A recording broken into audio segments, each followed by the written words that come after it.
Assalamualaikum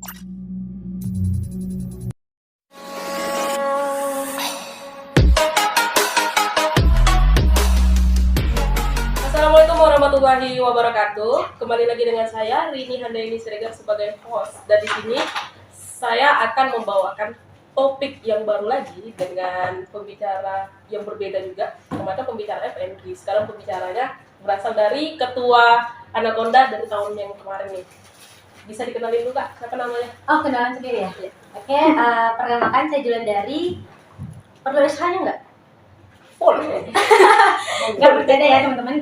Julandari, alumni mahasiswa program studi ilmu hukum tahun 2018, baru tamat semester lalu 2022, tepatnya September, sebagai alumni ketua anggota komunitas pidana tahun periode 2021-2022. Mungkin itu aja perkenalan dari saya. Nah, oke, Kak, awalnya nih kita akan membahas topik yang sekarang ini angkatan 2019, mungkin dari 2016 ya, tapi dari 2019-nya nih, utama 2019-nya yang lagi rebut-rebutan untuk ngajuin judul segala macam. Maka kita akan bahas topik tentang tips dan trik jadi mahasiswa akhir. Nah, pembahasan pertama itu terkait dengan judul kan, karena kan dari awal sebelum kita mulai skripsi ini kan pasti kita mulai dari awal judul kan. Iya. Nah, jadi pertanyaan awalnya, gimana sih cara menemukan judul? Sebenarnya pembahasan kita pada hari itu sangat menarik ya, tips and trick untuk menjadi mahasiswa semester akhir. Pemikiran teman-teman mahasiswa khususnya, pasti pemikiran teman-teman semester akhir ini adalah semester yang sangat sulit dihadapi. Kenapa? Karena kita itu dari bahkan sebelum kita masuk perkuliahan, kita masih di masa SMA, kita sudah didoktrin dengan pemikiran bahwasanya menjadi mahasiswa akhir ini adalah hal yang sangat sulit dihadapi. Kita akan berhadapan dengan yang namanya skripsi. Skripsi ini adalah hal yang sulit sekali. Kita sudah didoktrin dengan hal yang demikian. Padahal sejatinya ketika kita sudah menjalani yang namanya skripsi itu tidak susah apa yang sudah didoktrinkan kepada kita gitu.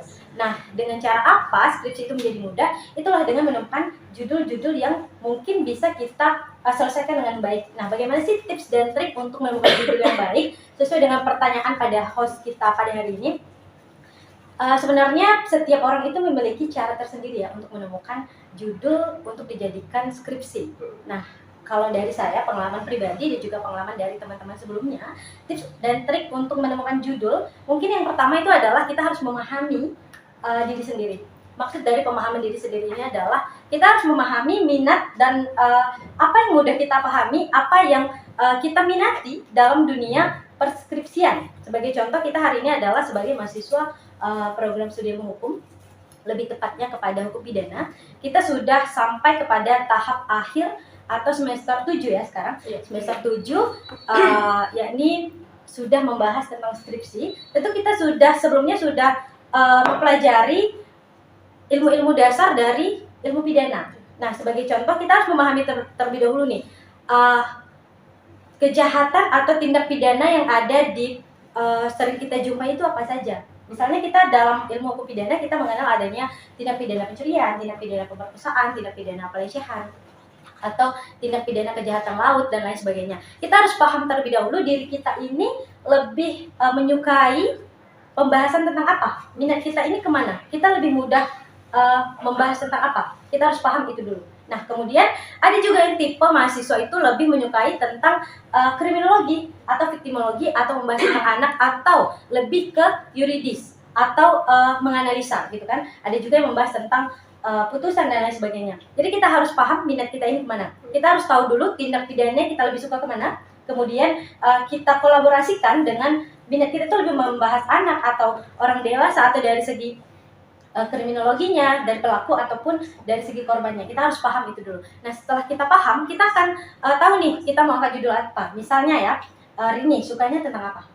Rini tuh lebih suka tentang yang kejahatan cyber di dunia maya. Oke, cybercrime. Berarti sama dengan judul kakak dulu ya, tentang penyertaan dalam penyalahgunaan aplikasi di Golai. Nah, misalnya Rini ini suka tentang cybercrime. Kemudian Rini ini membahas tentang apa? Penyalahgunaan dari segi apa? Viktimologi kah atau kriminologi kah? Nah, itu yang bisa kita kaitkan untuk dijadikan judul. Sebagai contoh misalnya, bagaimana sih pertanggungjawaban pidana ketika adanya penyalahgunaan aplikasi Instagram ataupun Shopee dan lain sebagainya. Nah, itu yang kemudian kita kaitkan untuk dijadikan judul. Kita harus paham terlebih dahulu dengan minat kita. Nah, itu untuk poin pertama.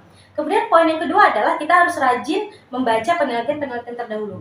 Kenapa? Terkadang ada mahasiswa, pengalaman pribadi saya dulu ya, saya itu tidak paham sama sekali tentang skripsi.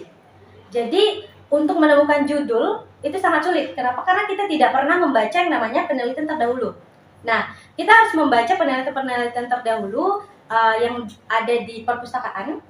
Itu kan banyak sekali penelitian. Kita akan jadikan pedoman atau referensi untuk mencari judul. Sebagai contoh pengalaman pribadi saya, dulu itu ada senior angkatan 2016 kalau nggak salah, dia membahas tentang penyalahgunaan aplikasi micet.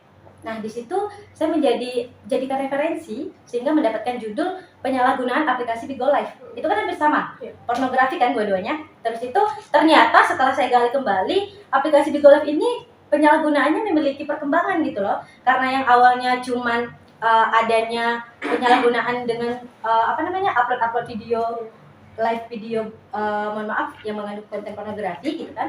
Sekarang rupanya ada penyataan, jadi kayak ada prostitusi gitu di dalamnya. Nah, dari situ kita bisa belajar dengan membaca penelitian-penelitian terdahulu dan itu dijadikan referensi. Itu poin yang kedua. Nah, poin yang ketiga adalah kita harus tahu yang hari ini sangat dibutuhkan untuk diteliti itu apa. Sebagai contoh ya, di program studi ilmu hukum, kita sebagai mahasiswa pidana, apalagi kita adalah Universitas Maritim Raja Ali Haji, itu lebih ke berporos kemaritiman. Ya, betul. Berarti kalau bisa kita itu sebagai mahasiswa umrah Universitas Maritim Raja Ali Haji itu lebih membahas tentang kejahatan-kejahatan di dunia maritim. Sebagai contoh ya, ada salah satu mahasiswa mungkin membahas tentang penyalahgunaan alat untuk menangkap ikan atau lain sebagainya. Karena kan sekarang ini semakin berkembang nih alat-alat untuk melakukan penangkapan ikan yang ternyata itu menyalahi aturan. Gitu. Nah, kemudian hal-hal yang hari ini sedang marak atau sedang diperbincangkan, kasus-kasus hangat. Sebagai contoh, sekarang ini kasus Sambo masih belum selesai. Nah, itu kan ada pro dan kontra antara perintah jabatan. Kan ada yang mengatakan perintah jabatan ini bisa dipidana. Ada juga yang mengatakan perintah jabatan ini tidak bisa dipidana. Karena apa? Karena dia perintah jabatan, dia tidak bisa menolak perintah dari orang yang memiliki jabatan lebih tinggi. Tapi ada juga yang mengatakan bahwasanya bisa dipidana karena dia bisa menolak, karena dalam KUHP itu ada salah satu pasal yang menyebutkan ketika pemerintah itu tidak sesuai dengan nilai kesusilaan atau nilai yang terkandung dalam dunia hukum, maka bisa ditolak. Nah, itu kan bisa dijadikan judul untuk mahasiswa semester akhir. Bagaimana sih pandangan hukum terkait dengan perintah jabatan. Nah, kemudian mungkin hal yang perlu diperhatikan adalah kita sekarang akan mengadakan pemerintah akan mengesahkan yang namanya RUKUHP.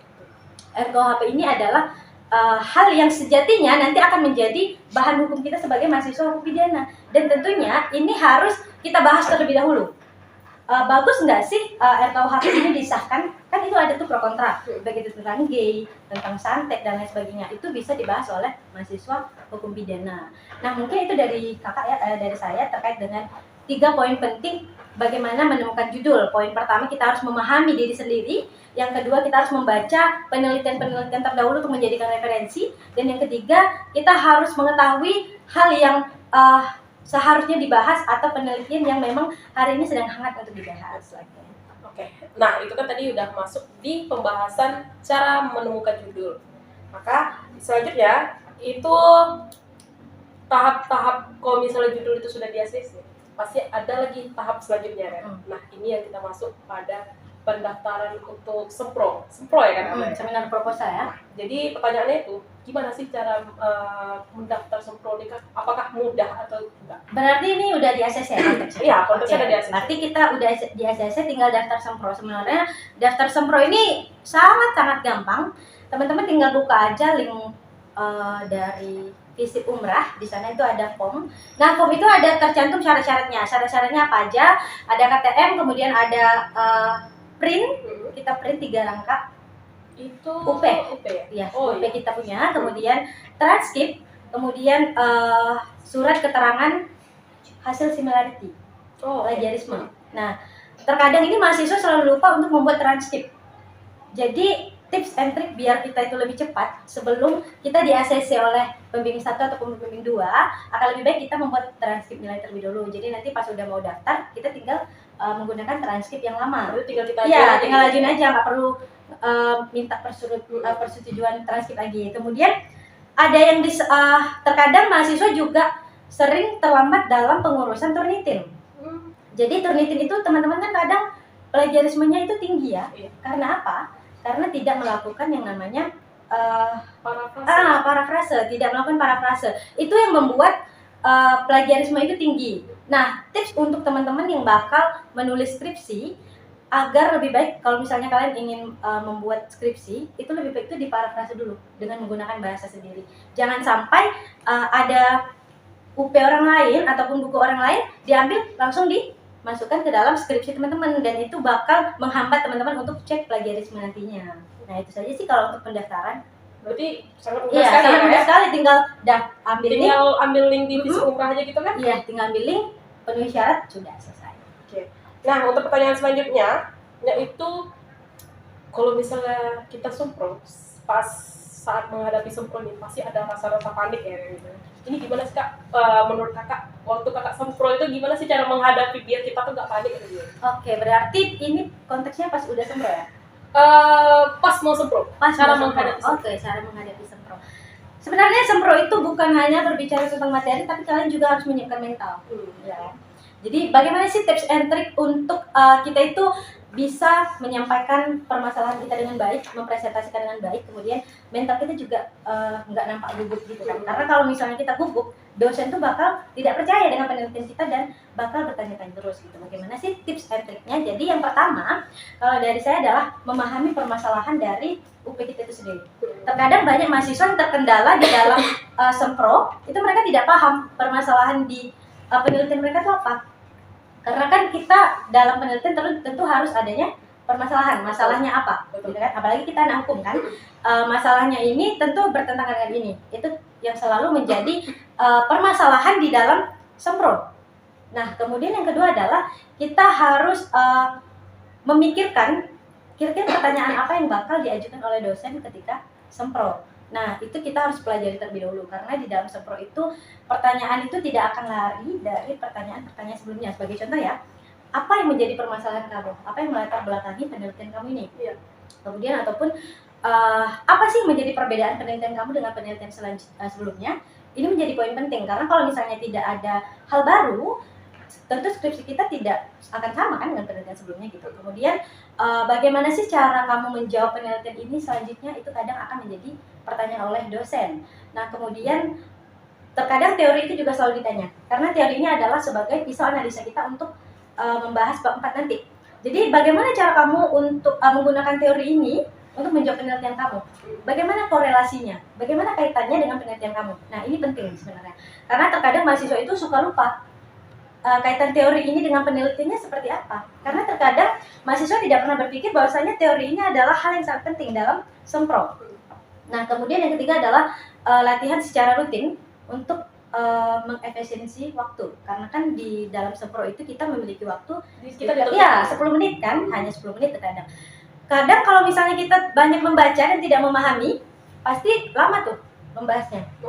Lama kita mempresentasikan. Maka daripada itu kita harus rutin untuk sering presentasi di rumah gitu, dengan menggunakan stopwatch waktu gitu, agar tepat nanti pas melakukan sempro. Kemudian yang terakhir adalah mempersiapkan mental. Nah, bagaimana cara mempersiapkan mental? Teman-teman tentu sudah punya kawan-kawan yang lain sudah sempro atau senior-senior lain yang sudah sempro. Ada baiknya kita latihan dengan teman-teman. Jadi misalnya Rini mau sempro nih hari ini. Nah, malamnya atau sebelum-sebelumnya Rini ajak teman-teman Rini untuk menjadi dosen penguji. Jadi Rini seolah-olah betul-betul sedang mempresentasikan atau melakukan seminar proposal.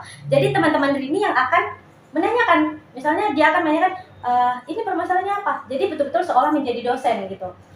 Dan kita kan sudah tahu nih terlebih dahulu dosen kita seperti apa. Dan kita juga pasti sudah mengenali karakter-karakter dosen kita kan. Jadi kita minta teman-teman kita itu untuk menjadi karakter dari dosen tersebut. Jadi besoknya pas kita mau sempro, kita sudah tidak lagi gugup dan mental kita udah siap, dan pasti alat dosennya pasti pertanyaannya seputar-putar ini aja gitu. Mungkin itu saja terkait dengan persiapan sempro. Nah, ini ada tambahan lagi nih ya. Kalau misalnya perlu nggak sih cara menghadapi sempro ini, kita tuh untuk tahu pertanyaan apa saja sih yang ditanyakan nanti pas sempro, itu kita nonton dulu sempro-sempro senior-senior gitu. Ya, itu wajib sebenarnya. Bagaimana kita ingin tahu pertanyaan-pertanyaan dosen sebelumnya kalau misalnya kita nggak pernah nonton kan? Nah, apalagi di program studi ilmu hukum syarat untuk mungkin tadi ada ketinggalan ini salah satu syarat untuk sempro kita harus nonton seminar. Ya, nonton seminar itu harus 5. Nah, ini adalah selain untuk kita melatih mental, juga mempersiapkan pertanyaan. Kira-kira dosen ini nanya apa sih gitu? Kalau misalnya kita nggak nonton kan kita nggak tahu gitu. Iya. Nah, jadi itu saja sih dari kami tips dan trik jadi mahasiswa akhir, dari cara menemukan judul, terus cara mendaftar sempro dulu ya kan, mendaftarkan sempro, terus ketiga itu cara menghadapi sempro. Nah, untuk teman-teman sekalian yang sedang mengerjakan skripsi ataupun mau mengajukan judul atau segala macam, mungkin dengan video ini bisa dapat dipahami, mudah dipahami. Tapi kalau misalnya kurang paham, mungkin bisa ditanyain di kolom komen. Oke, segitu saja dari video kami. Kita tutup. Kalau misalnya kami ada salah, kami berdua ya, kalau misalnya ada salah, mohon dimaafkan. Sebelum kita tutup nih Kak, kita baca. Boleh nggak kita kasih kata penutup dulu nih untuk para boleh. Oke, boleh ya. Untuk mahasiswa semester akhir khususnya, kalian jangan takut untuk mengerjakan skripsi. Karena skripsi itu tidak sesulit yang kalian pikirkan. Jangan mendoktrin pemikiran-pemikiran kalian dengan skripsi itu susah.